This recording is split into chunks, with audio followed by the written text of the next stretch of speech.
آپ دیکھ رہے ہیں آواز وطن نیوز۔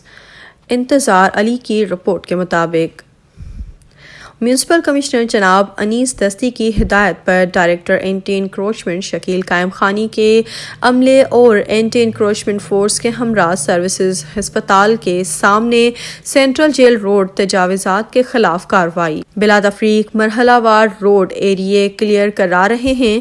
کاروباری حضرات تعاون کریں اور روڈ ایریے پر تجاوزات کا از خود خاتمہ کر لیں۔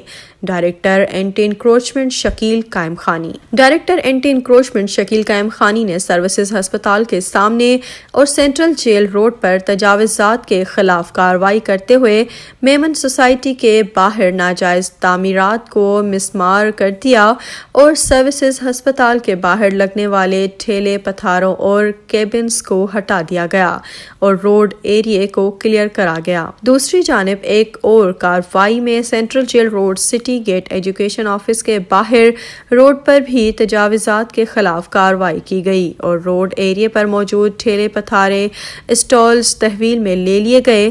Director anti encroachment Hyderabad Shakeel Qaim Khani کا کہنا ہے کہ ہم بلا تفریق کارروائیاں کر رہے ہیں اور روڈ ایریوں پر تجاوزات کو برداشت نہیں کیا جائے گا۔